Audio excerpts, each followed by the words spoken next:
This is a blue wall. If I was to show you the real color, it's a blue wall. Well, thank you for Them be that, letting one of us know our that it is a colors right blue Happy there. wall. Valentine's Day. Andrew is sitting in front of a blue wall, people. A blue wall. The wonders of I love the wonders of the it. So camera. wonders of the camera. It's like magic. All right. Good morning, and welcome to your Business in Digital. I am Tamara Molui. I am super excited to be here. We have an amazing show for you guys today. So let's kick to the intro. You guys doing well, right? I forgot to ask. Is everyone doing well this morning? We're good. Happy Good Monday. morning. All right, let's jump in.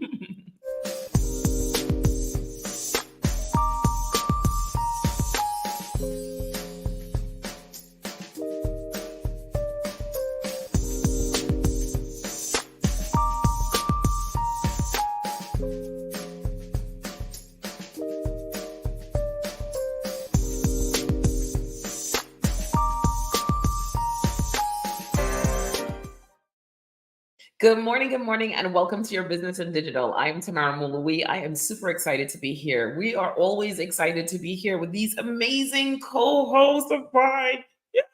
Can I get a round of applause for the co-hosts? All right. So let me tell you a little bit about this show, a little bit about what we do. Here at Your Business in Digital, we bring together a true small business and we talk about digital marketing and how it can really be helpful and grow your business, right? We have a CFO in the building, okay? We have Andrea Ragu, who is here talking about finance and really connecting the dots back to digital and how digital can help you increase your revenue by 10%, 20%. We have Michelle Gordon in the building. She is focused on sales, pricing, making sure you get your value, making sure that that sales funnel drives to really solid marketing assisted leads, also drives to revenue in a way that makes sense. It connects the dots back to customers and revenue.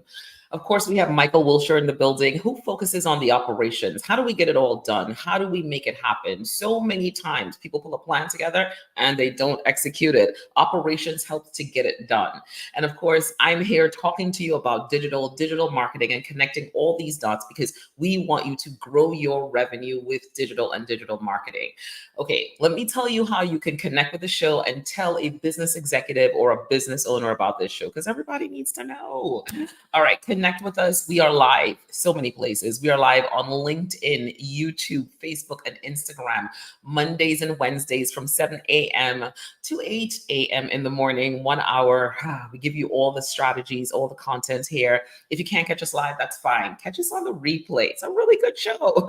And if you like podcasts, we are everywhere podcasts are found. So we're on Apple, Spotify, Amazon, all the places that podcasts are found. We're also on the YouTube podcast as well as being on YouTube. You know, YouTube has a podcast too, right? So anyway, we're everywhere. So tell a business executive about this show. Tell a business owner about this show. We want you to say that digital helped me increase my revenue by 10%, by 20% year over year. It helped me to achieve my business goals. It is no longer a supplement. It is a must have, and it must help you grow your revenue. So tell people about the show. All right, we're knocking that talk track. It's getting a little, I was on a podcast the other day with Juma. I did Juma's podcast, and he asked me a question, and I was like, da da da da da da, and he's like, man, that talk track. Now when I get comfortable, I start like mixing it up. It's like I've been saying it for so long, but I remember when I stumbled in the beginning, I'm like, what? I couldn't even introduce you guys. I didn't. I was like, I don't know if I have time. Now I'm like, here's a little flavor, blah, blah, blah. But that's the talk track, right? And we should all be able to, should all be able to speak to the talk track of our business in that way, right? So kudos to you guys for helping me through. No All right. worries. It's smooth now, man. It's smooth. Yeah, it's like there are days where it's like, I No, hear those are flavor. only days when I do the talk track, right? That's when it's not smooth. Try to remember everything you say. Go ahead, Michelle. So what you saying? I said I hear flavors of all of us now. And when you speak of the talk track, which goes back to what we're saying is resonating, and we all hear each other in our brains now. We can hear each other talk and speak about each other's businesses at this point, and what YBID is all about. So Yeah, no, kudos 100%. to you. Yeah. I'm like, sometimes I'm like, Michelle's gonna say this now. Andrew's gonna say this. It's like I am YBIT psychic. Yeah, no, it's like I think we found the right rhythm, right? Go for it, Andrea. No, I was just saying, you know us so well now, and I think it's really a testament to when you've done something for so long and you start to hear each other's voices in your head, and you know, oh, she's, yeah, this is what she's gonna say, this is what he's gonna say. Yeah, I love that. I love that. Absolutely, absolutely. I was actually at an event the other day, and I was talking to a CFO. And I was just like, "Oh yeah, we have a CFO on our show." And so now, when I kind of talk about the podcast, I'm like, I'm like, we bring together a true small business. It's not just me talking digital marketing, and so it's these things where you guys are like, you elevate the level of the talk track as well. You know what I mean? I'm like, we have a CFO, and of course, we have someone in sales and pricing who's looking at this because these things matter, and operations. I'm like, we're breaking down the silos. I literally see this, but then I'm also, and Michelle's taught me some things, right? Because in the beginning, I was like, everything when I would talk to someone. So now it's like bite-sized bits of the talk track, like bum, and then it's like, okay, what did they say? Yeah. And then, yeah. Oh, and yeah, this. Yeah, we have that too. So it's listen. It's the call and response, right? The calling, and you're dribbling it in, and then you're roping them in. You're just pulling them in with a little bit more every time. Very, very nice, Miss Mona Louie. Very nice. I'm learning. I think that's the thing about this show too, right? We're always learning. So I learned so much from you guys, and it really helps to elevate the business on so many levels. So, all right. So now that I have, schmoozed the team, everyone's feeling amazing. All right, let's jump in. So let's do the recap because Nia's going to be in the back like, what did we do? It's just not in the show. I must make everyone feel good. All right. So we are talking about our recap, which Wednesday we did a cool show, very, very cool show. I love that show. It was hot topics all day long. And we love to do a hot topic show because so many things come out of it. We talked about Adidas. It's funny to me how many people listen to that show. I literally had 2 people talk about the pronunciation of Adidas versus Adidas. So now that we all know it's Adidas, we talked about that, and we talked about how they were able to really move their business forward by marketing, increasing prices, things that Michelle talks about all the time, right? Don't discount. They were in that discount lane. We talked about TikTok, where TikTok is going, what is happening on TikTok. We talked about, what else did we talk about, guys? Jump in. This is a free for all. What else did we talk about? Listen, we talked. Well, Yeah. going back to Adidas, we talked about them over investing in marketing, right? Looking at that long-term investment of marketing, already seeing the gains in first quarter, increase in revenue about 8%. We also talked about TikTok. We have to talk about TikTok, right? So the whole move of people who are trying to now, get information that they haven't had before, move their audiences to other platforms or start building other platforms. We spoke about what else did we talk about last week? OpenAI and the OpenAI, yes. lawsuit and brand authenticity, and how important that is to remain authentic in your business and walking that fine line of making sure that your business is protected and that we stay out of lawsuits, and how important it is that we remain authentic, but be lawfully obedient to a number of things, and to make sure that we're trustworthy. And that, I think, is a big component of what we're dealing with OpenAI right now. All of the AIs.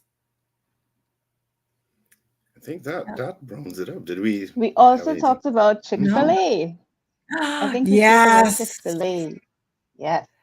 Chick-fil-A royally, the misstep that they made where they had an employee who could have been some sort of brand ambassador, helping them with pushing their brand. And they were like, oh, it's against corporate policy for you to post And that was it. And the girls' videos were getting millions of views. And they basically said, well, it's against company policy, and fired her.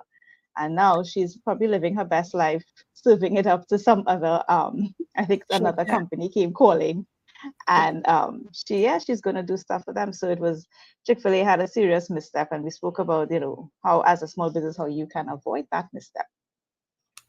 I love the lesson in that she shared, as well as someone who was trying to be a brand ambassador and really enjoyed what she was doing, but she also understood her worth and her value and what she was doing in the sweet spot, and that it was her moment to take advantage of it.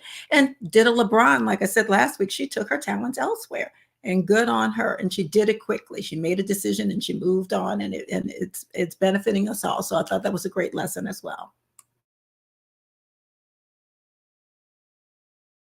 So before we jump into our hot topics this morning, I want to make sure that we have an opportunity to highlight this amazing conference that Andrea and Dana, who has been a guest of ours before, they're having an amazing conference. So Andrea, I'm going to pass it over to you to talk a little bit about your conference, what's happening. Drum roll, please. All right, so yay!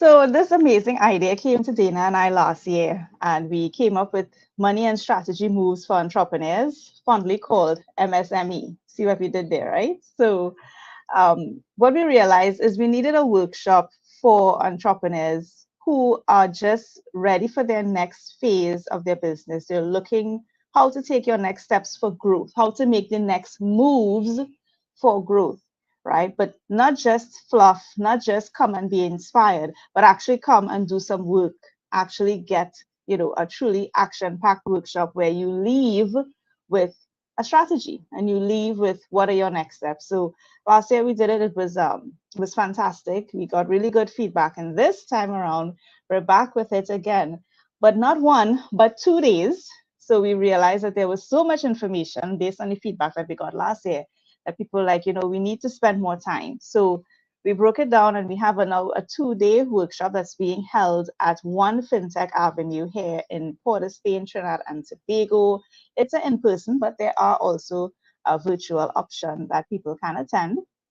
And basically, we're going to be talking about those money and strategy moves. Of course, I'm going to be touching on the finance elements. What are the things that you need to consider? Dana, of course, is going to be talking about the strategy. And the bonus is that we're going to have Tamara come all the way down to talk about her digital marketing things, right? She's going to be talking about digital marketing, maybe a bit of AI somewhere in there, right? Digital marketing and using AI to achieve better digital marketing results. So she's going to touch on that. We also have one other speaker from 1 FinTech Avenue talking about the CEO of TT, the Trinidad and Tobago International Financial Center. He's going to bring his remarks and bring his talks about FinTech and how it can impact small businesses. So we have a jam-packed 2 days for business owners who want to take their business to the next level, who have found themselves struggling. They're not sure what their next steps are, or they've been doing things and they find they're not getting the results, right? They're probably in that phase of, let's throw some spaghetti on the wall and hope it sticks. And they're just not, we're not sure what the next steps are. This workshop is designed to give the business owners some clarity, because usually there comes a point in time when sometimes we could lose focus, and we need the next steps as to how do I make it work. So that's our 2-day business mastermind that's coming up on the 20th and the 21st of May. That's about in 2 weeks. And we hope to see business owners, of course, both in the physical space and in the virtual space. And we have the lovely Tamara, who is going to be leading the charge in digital marketing. So Tamara, thoughts? Express your excitement. So excited to do this. I mean, listen, I'm an honor to fly down and do this, and it's pretty big deal, so I love what you and Dana do. I love being here with you, and you bring so much wealth of information to the show. So I think combining efforts to give these business owners something that's super practical article, right? You know, I'm not a fan of going to these events where you're like, they pontificate and people are like, okay, what are my no concepts that work for them. And this is what you guys are going to do. We're going to put in the work and they're going to walk away with something they can execute. So I'm excited to do it. And anytime I get an opportunity to go to Trinidad to, you know, the skills, I'm here for it. And I'm super, super excited. So thank you so much for inviting me and for having me. Absolutely, absolutely. And it's good. Yeah, it's going to be good work. The beauty about the 2 days is day one, we'll talk, we'll share all the info. And day two is where, you know, we get into some practical, we'll actually be doing some work. Numbers are going to be small because we want to make sure we could give some individual attention. So with that being said, guys, grab your tickets. Tickets are now at the regular price. Early birds are gone. We're now at $260 US, $265 for your seat. And it's for 2 days of jam-packed, non-stop, good expert advice to take you to help you find your next destination in your business journey. Oh, and visit the website. I guess that should have been my call to action. Yeah. Visit the website, Drop it in the chat. www. Drop it in the private chat so Nia could add a banner for the website. msmett.com. All right, perfect. You're going to get all the info you need there.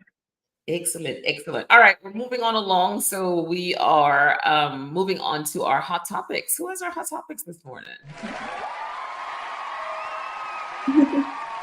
I have the hot topic today, and we are going through an article that I ran across as I was doing my views of a couple of things last week in the financial realm. And it is something that's relevant to all of us. And I thought it important to bring to the table now that we're out and in the open with everything. But the topic of this one is a conversation of brick and mortar retail decline, and that over the next 5 years, UBS is projecting that there'll be about 45,000 brick and mortar retail stores that will be closing, high potential for them to close within the next 5 years.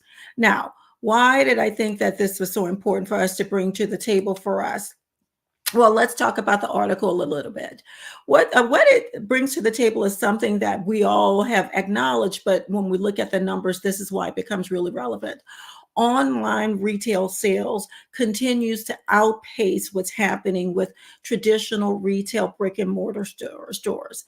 Online retail has risen about 5%, and the traditional stores are growing at a smaller pace. That's really key in a couple of areas. And Nia, if you don't mind, move to the next slide, because when we're looking at the overhead cost for a brick and mortar store, it costs a lot more to have an in-person place available and open. There's so many more line items for expenses that come to play.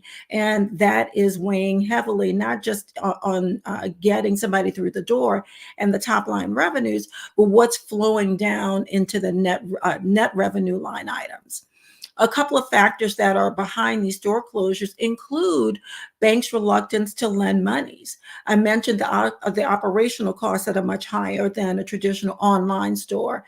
And then we're looking at the preferences and what we as consumers are spending our monies on. We're looking at services versus goods, and that's playing weighing a heavy toll in what we're encountering in the retail spaces. Now, what does that mean in a place? Oh, here's another thing that was really important too. There's competitive spaces in the online retail spaces that are really harming and making it more difficult for the brick and mortar stores to make money. That being third-party players like Temu, Shein or Shine, however you pronounce that, along with the big competitors like at Amazon, that are making it really difficult for there to be any increases in prices, but they make the competitive landscape a lot more difficult for the bring that money line, especially with consideration of cost. Now, what does that mean for us in small businesses that we should embrace as a lesson? Again, we speak about this every week. What are the lessons that we as small business owners can learn from what's happening with big boxes and with big brand names? And this is a couple of things. One, look at oh, this is a couple of things that are different, Nia, in what we have, but I'll go through what they are. Make sure that you're taking a look at what's happening in the realm of your business. Make sure that you're being your authentic self, that you're showing who you are, and making sure that you're a trustworthy place, especially since most of us are online businesses. We're not brick and mortar stores. Being authentic is a space that's really important for us as well. Most of these retail businesses have brand name recognition. For small businesses, that's a disadvantage that we have. But being your authentic self and showing your lanyard, your differentiator, is really important for you to set yourself apart from these retail stores and to ensure that you are survivable through the midst of the crazy. Building trust is really important as well. In the midst of having a name that's really high level and that is of recognition that they can count on, that brand name recognition also includes trust. So you as a small business need to exude trust. You need to find a lane that when someone patronizes your business, or when you're marketing and building that know, like, and that trust factor, you're setting yourself apart from those businesses. And in the midst of those third-party retailers that you're dealing with in our online spaces, that's setting your business apart. And that comes through with things that we spoke about last week in your FAQs and your reviews, and that social proofing that helps you to stay relevant. And then this is really important as well, protecting your IP. Your intellectual property is really important in this space, because one of the things that you want to make sure that you do in the midst of this profound step that we're taking in the AI world as we're moving forward, that you are differentiating yourself and you maintain who your voice is. One of the things that we spoke about offline as we were talking through this is that maintaining who you are is really important, because you're becoming a lookalike in many ways. You're vanilla and not setting yourselves apart. And that's going to be a definite way to become a short-term business, not something that's going to be here for longevity and able to sustain in the midst of the fast-paced growth that we have as we're moving along. So team, as I invite you back in, what are your thoughts on this? Because it has been a really big thing that most of us have been scared, and we survived COVID. COVID was a big deal in the brick and mortar place, but as the world opened back up, we wanted to get back out in the spaces and thought that retail spaces were a bit more they would be able to survive this. They were a bit tougher, but we're finding that no, it's just a slower death for some of those. And I hate to put it that way in it being a death, but we hear every day something else is coming through. And with the onset or the threat of another recession, that makes it harder for them, especially as prices are not rising, but operational costs are. And they do take on a lot more than many of the online businesses are taking on.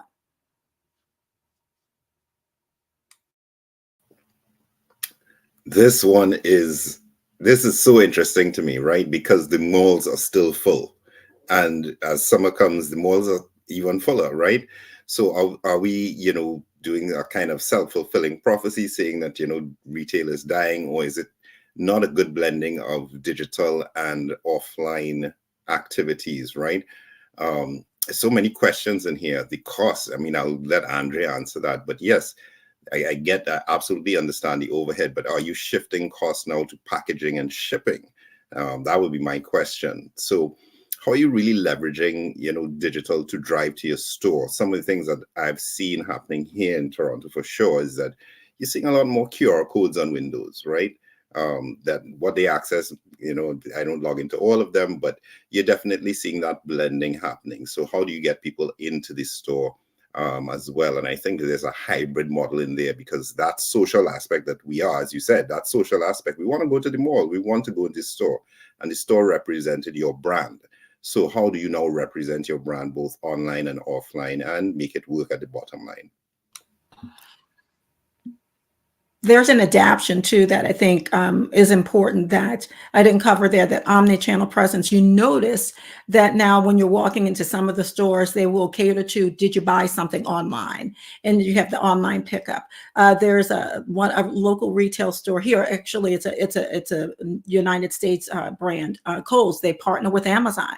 You can return something at their stores and they'll give you a coupon for their place to try to invest in there, and being adaptive. I think that's something that we've spoken about that has nothing to do with being brick and mortar, but survivability, being able to adapt quickly to changes that are happening in our environment so that we can make sure that we still bring money in and we don't lose our momentum. I think that's a big piece of it as well. Yeah, here in Trinidad, we've been looking at that as well, and I've been seeing, Michael is saying the malls are full, and I'm seeing it kind of different here. We're actually building malls. We are seeing some construction. There are some plazas still going up, but the ones that are existing, they're actually empty. So you're seeing empty storefronts, and then in the stores themselves, you're not seeing crowds. You're not seeing, heavy foot traffic. And I often wonder, how are you surviving if I'm not seeing all this foot traffic? What are you doing? And it has to be that no longer does a storefront legitimize you and ensure that you have a good business model. A storefront now creates a lot of complications, and you now have to add the digital mix to it now to ensure legitimacy. I think you're more legitimate now if you have a proper website or a very functional social media presence than if you have a store, because people are starting online. So that is the thing about, the death of retail, and in terms of the brick and mortar sense. People, where it used to be that when you wanted to get something, you jump in your car and you go to the storefront first. And as Michael said, you walk through the malls, right? You walk through the malls, or as we say here in Trinidad, you go downtown, right? You go in Port of Spain, in our capital, and you walk the streets and you get what you have to get. Now it's, who do I go to online? So you go online and you start looking first, and you say, oh, there's 2 places here in this vicinity. I'll go there. Or before I even go there, I'll message, do you have this? Do you have that? So you really have to have that hybrid in order to think, because if you don't have that experience, to me, I'm not coming to the store. So it's very interesting what is happening. I myself, as a consumer, you watch people's, I think sometimes I behave like Michelle, and I recently had an experience buying something from someone on online, and the experience was a bit choppy, and I found myself thinking, if Michelle could see the sales process, she'll be like, you are missing so much opportunity, the long delays in the response and all those sorts of things. But for us here, yes, we are seeing the death of retail, but what we are seeing is the online services going up. Our online courier services are recording record profits. They are recording record profits, and new players entering the thing every day. So this is a very interesting hot topic. Digital's here to stay, I think people just everybody couldn't deal with they couldn't deal with it. They're like, we want things to go back to be the same.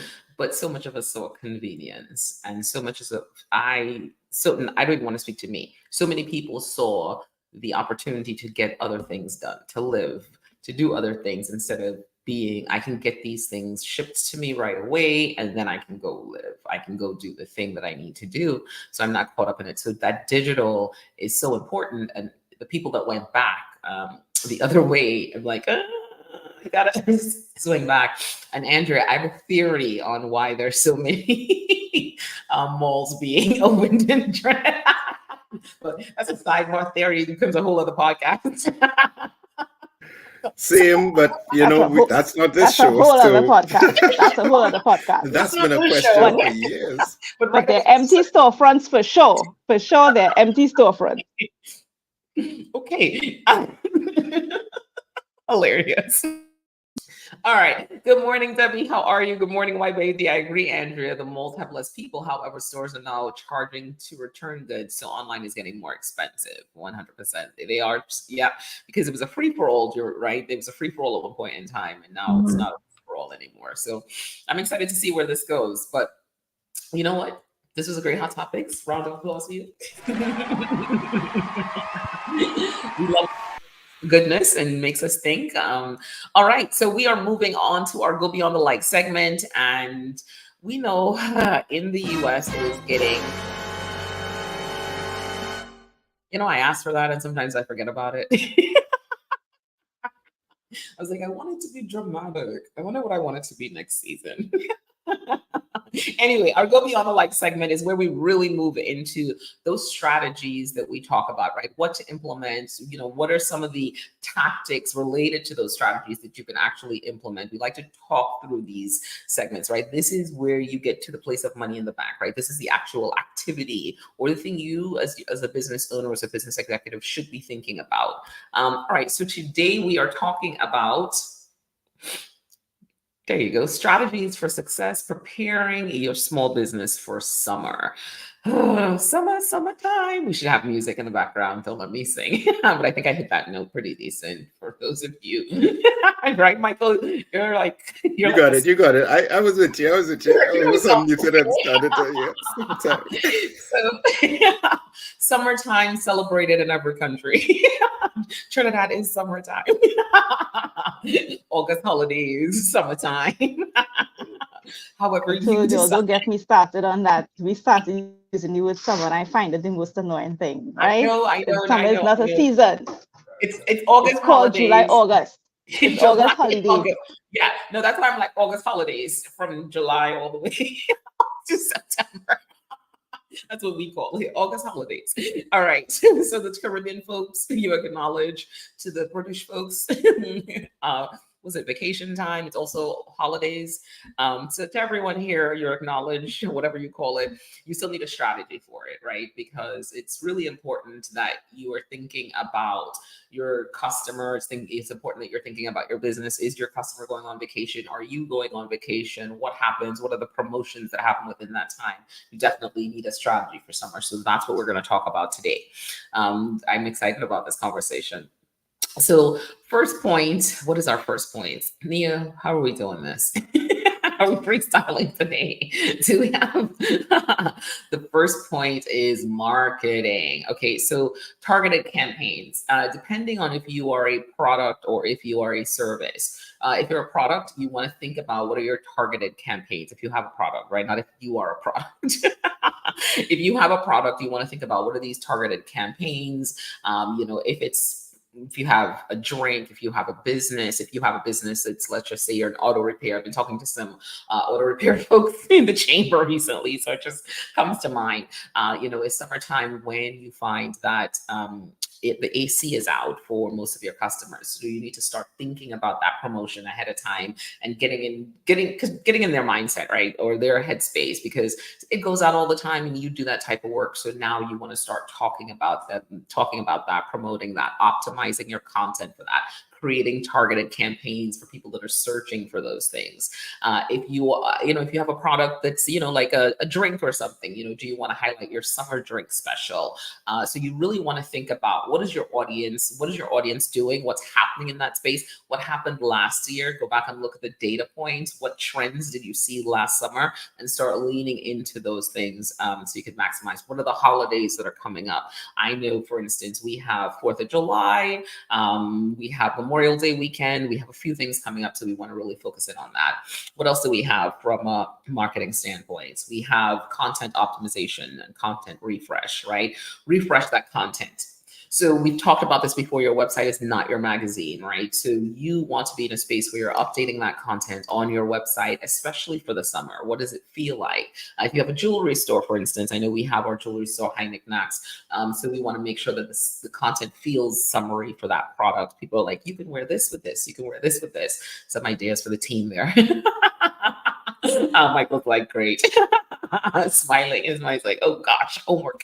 But you really want to think through, what does that content refresh look like? If you are a business owner that's a service business owner, what does your content refresh look like? Because maybe your potential customer is all going on vacation, but we understand sometimes in the service industry, people are going on vacation, but they come back in September and then they want it tomorrow. So before they start getting on vacation, do we start moving them down a process where they download something, you reach out, you start thinking about, hey, we know vacation's coming up, reaching out to that B2B space, right? We know vacation is coming up. We know we want to get ahead of the game. We know what happens in September when people are like, I need to achieve my business goals, right? And they're like September through the rest of the year, it's like, oh, mad rush. So how do we get ahead of that right now and pull a campaign together that focuses on those people that may start taking vacation soon, so that you're saying, let me help you have a great summer so you're not overthinking about this while you're on vacation and move through that process, right? What else are we looking at for marketing?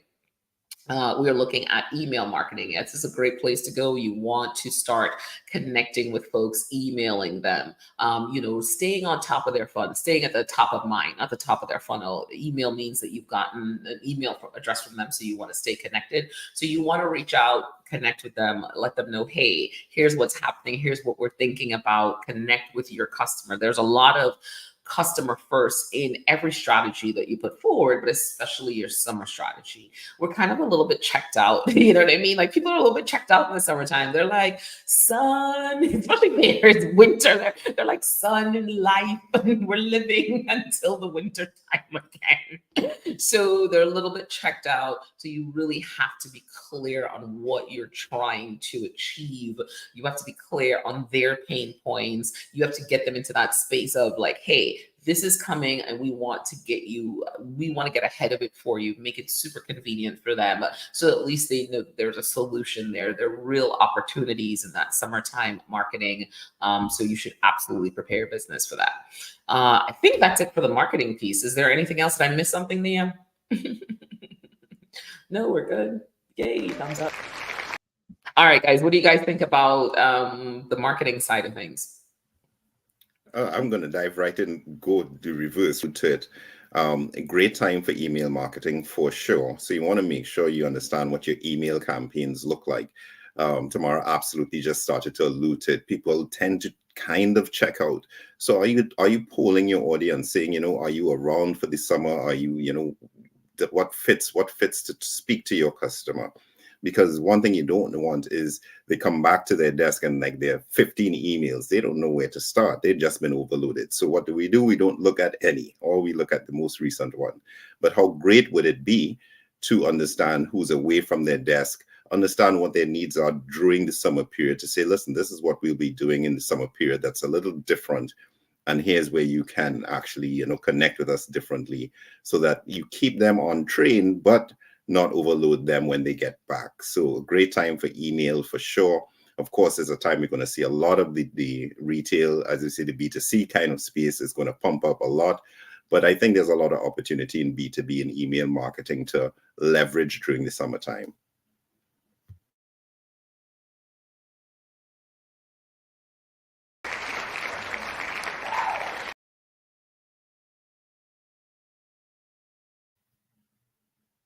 Go for it.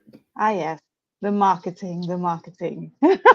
But so marketing is the first step, right? It's about getting that first connection and letting people know we're heading into this new season. Here's what you can expect. And I like the targeted campaign aspect of it. Being very specific as to what is going to be happening in your space, who you need to be speaking to, because this is a time where different people are going to be doing different things. Some people are going to be on, some people are going to be off, right? So if you need to figure out, in my audience, is my audience going to want to hear from me? First of all, do they want, is the thing that I am selling even summer ready? Is it something that I need to be on for? So I like the idea of, look at your marketing. And the thing about it, the first thing is look at your marketing from early, because summer is here officially. I think isn't the season officially starts from all now. So ideally, you should have been having this conversation from even since maybe a month ago, so that maybe those campaigns could have started to go out, right? So that would have started to go out, so that people, when they're ready to think about it, it's already there in your inbox.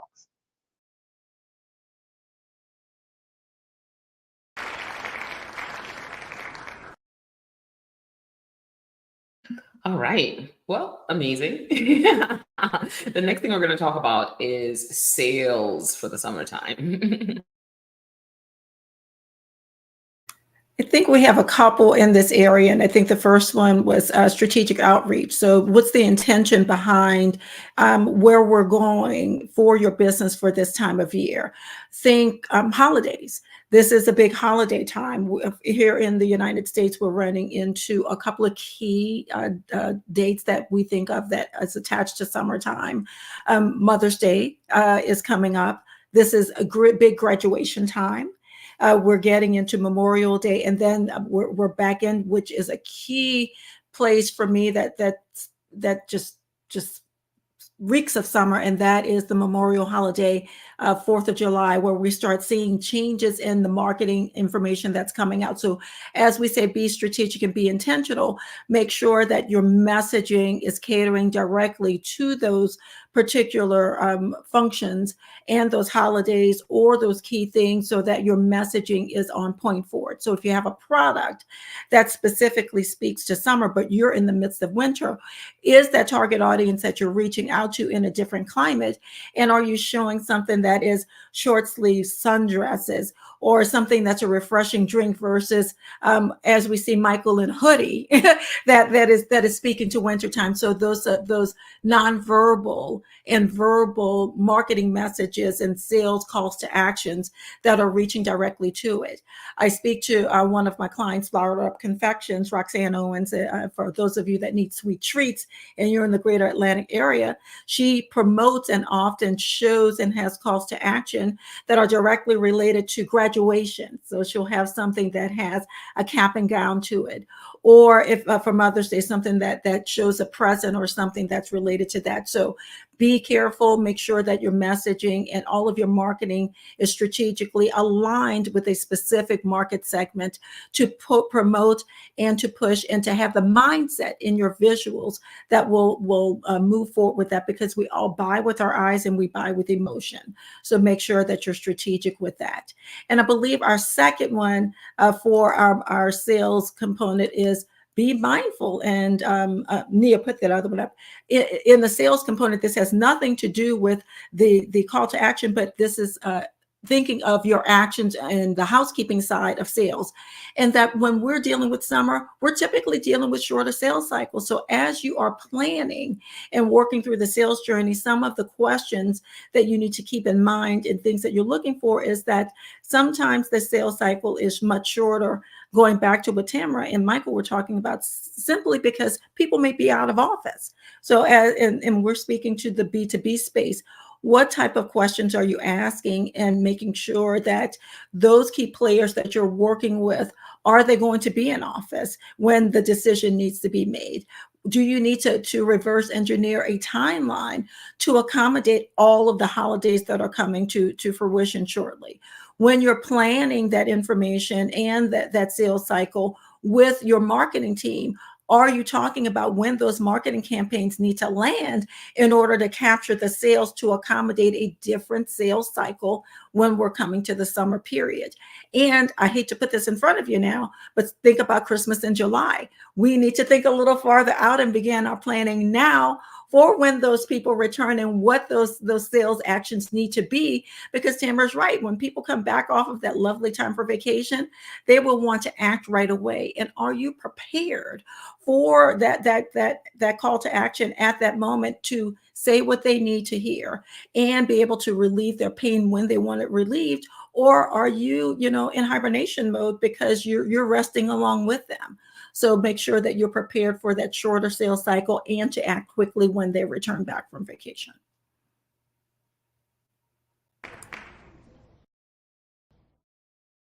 Got a real long That's like, it was all right. Applause in the beginning. You were great. I'm like, whenever that happens, I feel like Mia's like, thank you. Shorter sales cycle, all the things they have to think about. Yeah, that's like that's a whole different journey you're looking at, right? A encapsulated journey in the summer, so that you end with that call to action when they do get back. I love that point.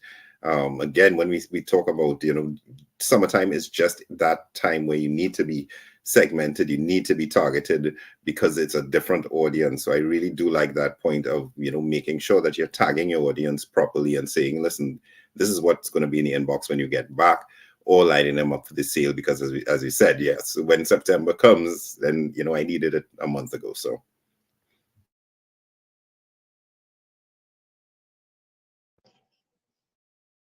I love the point about the strategic outreach and identifying that seasonal need, right? Because that speaks to all parts of the business. That speaks to the finance part.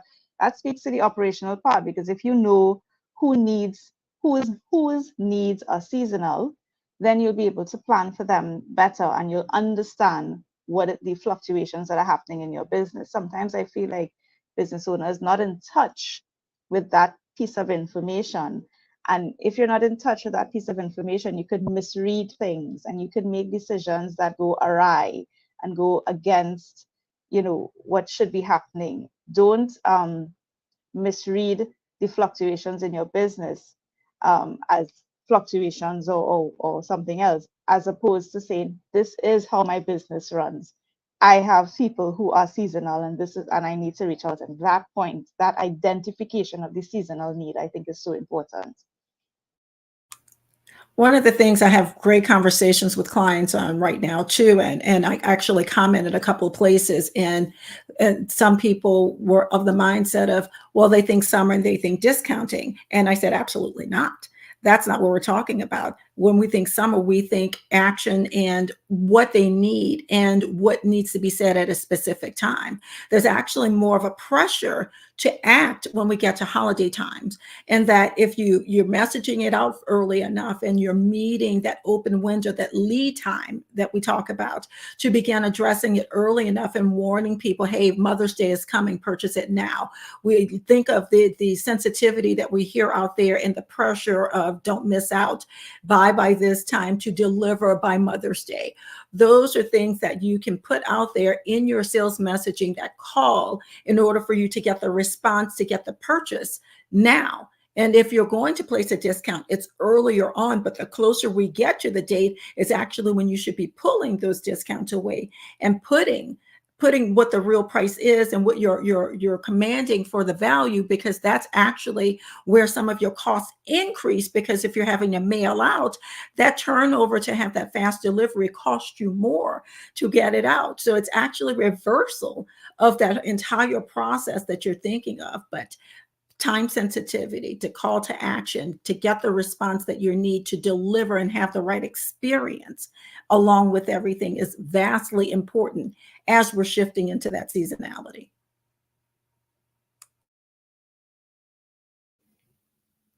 Nia is not liking your points. I don't know. Like, where's the applause? You're not convincing Nia, Michelle. You're not convincing Michelle. What did I do to you, girl? I swear. She's like, I'm managing stuff. Poor Nia. All right, so we are moving on. Andrew, we're going to jump in and talk a little bit about finance from that for summertime. All right. So, I mean, we can't talk finance and not talk my favorite topic, cash flow, right? Cash flow forecast, your cash flow projection. So you need to understand, just as we spoke about the seasonal needs, you might need to understand what does the season mean for you in terms of money. So in the case of a B2B, people going on vacation, it actually might see slower payments because it means people are not in office to prepare your payment and get you paid, right? So you may need to understand if that is what is going to happen, how am I going to adjust? Do I need additional cash to take me through that period, to take me through that period until they get back? Or do I need better collection procedures at the start to ensure that I get my payment before people go off on their vacation and I get my money, right? So there's that element. And then there's the element of, well, if my product is seasonal or my service is seasonal and I'm going to see a ramping up of demand, then what does that do to my cash flow forecast? It means that I'm going to be getting cash. But then also take a step back. All these things that we're talking about here, the first thing we started talking about was marketing. If I'm marketing for the summer, then it means I'm going to need cash flow before summer starts so that I could push my marketing. What are the marketing efforts that I'm going to be pushing before the season starts? So whether it be more targeted campaigns, as Tamara said, do I need an ad spend for that? Do I need additional graphics? Am I ramping up and with an influencer? Whatever it is that you're doing, the point about it is it affects your cash flow because you're going to need to spend cash ahead of the season in order to then get money during the season. So definitely taking a look at your cash flow forecast to see how the season impacts the cash and what you need to do. One of the things Michelle spoke about was the sales cycle. That is such a critical part. I think that's a part that we don't pay enough attention to. If you understand what your sales cycle is, then you're going to understand your need for money. If your sales cycle, and we've said this on this show before, if you're in a B2B space and it's taking 3 months for you to close a deal, if you started that deal in May, right? And then we come and we're talking and we're saying, well, okay, during summer, things are slowing down. Is it going to be 3 months still, or is it going to be 5? Because by the time they come back, then they pick back up the conversation. What happens during that 5 months? Where are you going to get money to survive? It means either you look for alternative sources of revenue to take you through that period, or you have to rely on the cash that you would have had from before. That also, in looking at your finances, one of the other things you want to look at is your pricing. So during this high competitive time, especially if your product is seasonal and you're competing with everybody else, look and see what's going on out there. Michelle spoke just now about, people putting out campaigns there to say, buy this now before you, in order for you to get it in time for the particular date. It's going to be a high competition time. So you want to look at what are your competitors doing and consider what they're offering and how it impacts you and how can you respond to them. Are you responding with a discount? As Michelle is clearly saying, no, let's not run to discounts. Are you offering a discount, or are you offering something else? Are you offering a flexible payment option? Are you saying buy now, pay at the end of summer? Or are you saying get more for the same money? So the person is selling 3 for 10, you're going to sell 4 and 5 for 10. What is it that you're giving extra in order to stay competitive? And of course, how that impacts on your financing, because of course, on your finance, if you're giving a discount, you're cutting into your margins, that's one. Or if you're giving more, it's going to cost you more on the back end. So profit is going to be impacted. You want to have a look at those numbers, and you want to optimize the pricing to ensure that you stay within the goals that you set for the business and that you're not putting your profit margins on too much of a strain. So that's the finance piece.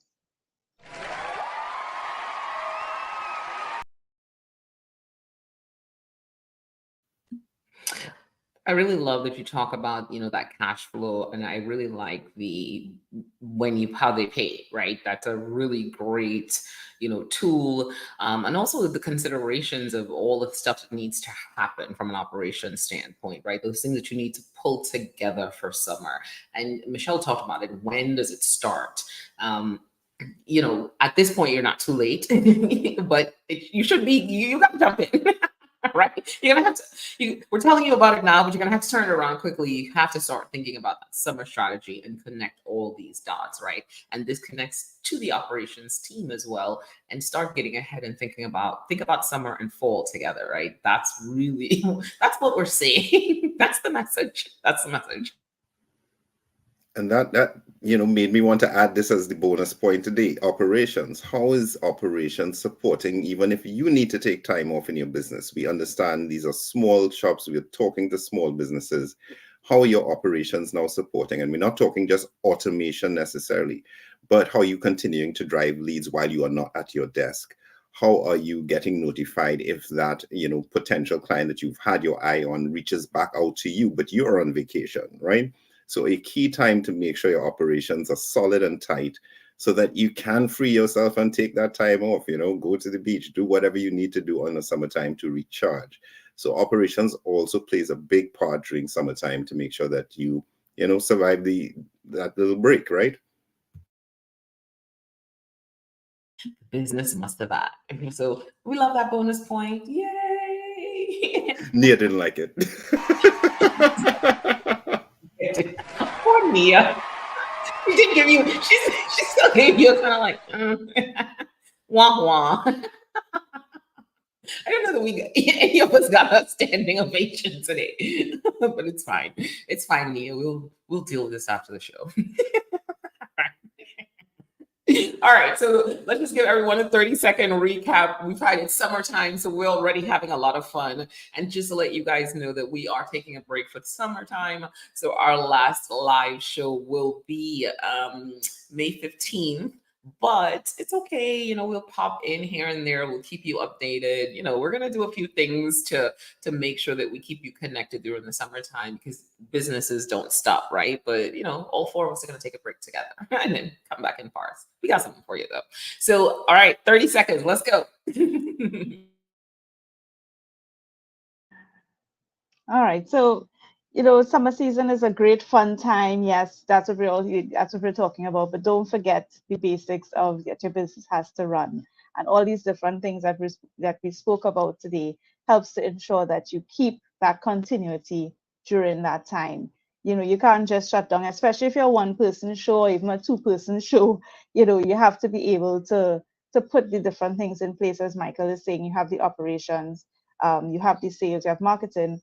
Don't forget the money, right? You need money to ensure that these things happen. And it could be money to ensure that you hire help, to ensure that the business continues in your absence, or it could be money to drive marketing, to ensure that you boost your sales, whatever it is. They will take the time to think about the season. That's my takeaway point to you. Take the time to think about the season. All that we said today may not be relevant to you, but think about the season and how it impacts you.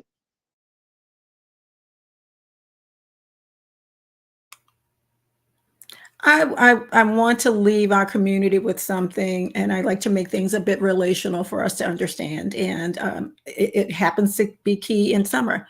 We are not trying to get our summer bodies ready at summertime. We're planning well in advance because we understand the seasonality to it, and we're quite intentional with what we do because we have a shorter time span. So we're trying to get our bodies tight and right, and we need to understand that seasonality. And I invite you to think of it in that way as well.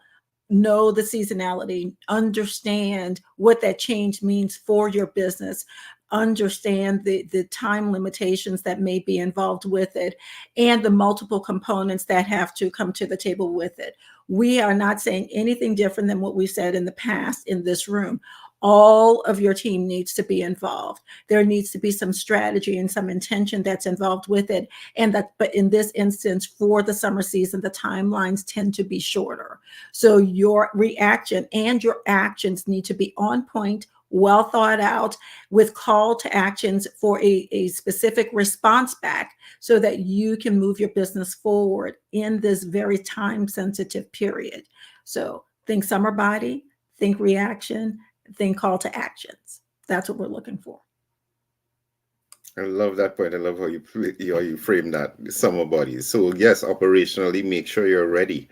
Maybe internally for your business is a time to revisit your operational processes, maybe a time to improve your operational processes, see how they were doing.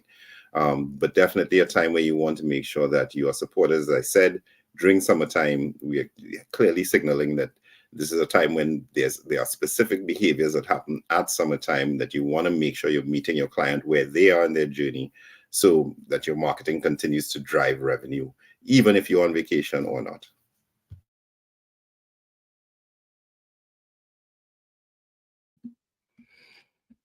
Summertime.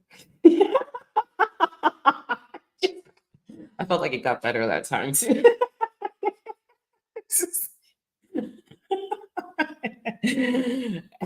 Everything they said, it's so important that you don't take it for granted. I remember when I was in a corporate, move, it was like when it's that summer vacation stuff, people were just rushing. They're like, they're checking out before they check out, literally. And so you need to understand your business, understand the patterns, understand the trends so that you can kind of get it right. So All right, I know we are running out of time, so we're actually out of time, but we still have a few things. One of the things we want to highlight for you guys is that we are running a webinar. It is run every Tuesday at 11 a.m. It is called Preparing Your Business for AI and how to really integrate AI into your business, into your marketing. These are some of the things I'll be talking about at the conference with Andrea. But we're running this webinar every Tuesday. Nia's going to drop the link in the comments, so definitely register, check it out. It really lines you up on how to leverage AI in your business for your digital marketing and your digital marketing activities. Number two, the other promotion is, man, tell people about this show. You know, we're here talking about digital marketing. We are connecting the dots back to money in the bank, right? We're going beyond the likes and follows. We have all the key stakeholders in a small business here for you. We have the CFO who understands and is talking digital, understands the metrics, what connects back to that money in the bank that she then reports up to the CEO, right? We have sales and pricing here talking about how these marketing assisted leads can be helpful to these sales funnels, how we connect the dots with all those things to get to that place of money in the bank, right? The customer journey. We have operations here talking about here's how we actually implement it and get it done. I can't say enough. So many people have plans, but they don't execute because there's no operation plan. And of course, we have marketing talking about this digital marketing strategies that lead to money in the bank, moving us beyond those vanity metrics that don't really matter. So we want you to tell a business executive about this show, tell a business owner about this show. Even if you're working with an agency, it's fine. Listen to us, because now you go back to your agency with valid questions. You question things. You're like, all right, what does impressions mean versus conversions? Let's talk about those things. How are we converting? So subscribe to us on YouTube. We're live on YouTube, LinkedIn, Facebook, and Instagram, Mondays and Wednesdays at 7 a.m.